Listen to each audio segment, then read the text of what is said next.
మా మార్గం జ్ఞానపథం, మాది చైతన్య జనగలం. కలముంది, బలముంది, నిజాలు చెప్పే దమ్ముంది.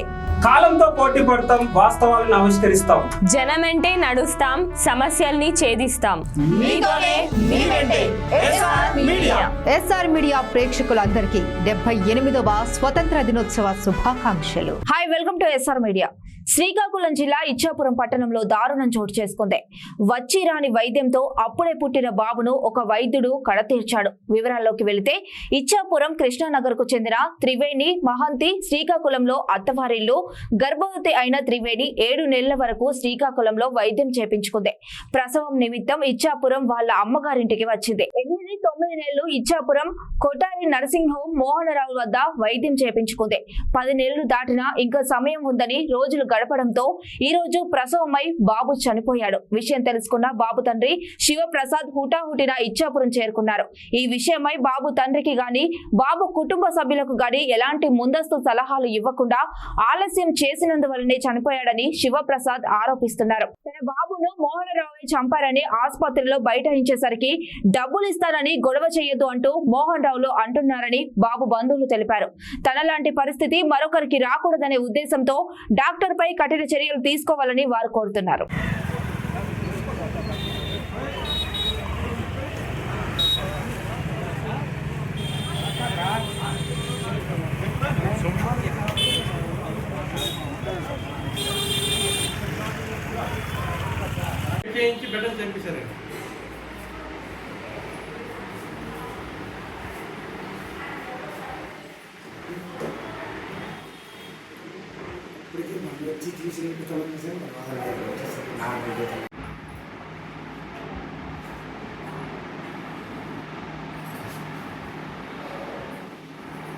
బిడ్డను పట్టుకున్నా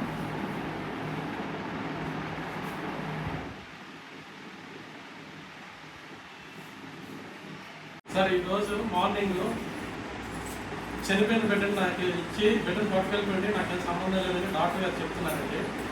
డాక్టర్ గారు నెగ్లిజెన్సీ వల్లే ఈరోజు ఈ పరిస్థితి వచ్చిందండి. డెలివరీ డేటు 5th ఆగస్ట్కి అండి. 10 రోజులైనా ఇంకా డాక్టర్ గారు దేనికి సిఫార్సు చేయలేదండి, సజెస్ట్ చేయలేదు. సిజేరియన్కి వెళ్ళాలా లేకపోతే ఏం చేయాలని మాకు సజెస్ట్ చేయకుండా ఆయన కేసు టేకప్ చేసి ఈరోజు వచ్చి రాని వైద్యం చేసి నా బిడ్డను చంపి చేతులు ఎత్తి పైకి ఎత్తిసాడండి. నాకేం సంబంధం లేదని. నాకు జరిగిన అన్యాయం ఇంకొకరికి జరగకూడదండి. మీరు అందరూ నాకు సపోర్ట్ చేసి ఆయనకి శిక్షిస్తారని, హాస్పిటల్ సీజ్ చేశారని నేను కోరుకుంటున్నానండి.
డాక్టర్ గారు మీరు అడుగుతుంటే ఏమంటారు?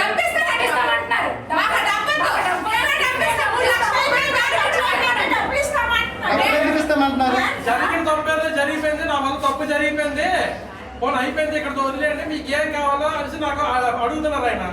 ఆయన డబ్బు కోసం నేను రాలేదు. నాకు జరిగిన రేపు పొద్దున్న ఇంకో బిడ్డ ఈ పరిస్థితి రాకూడదు. ఇంకో బిడ్డకి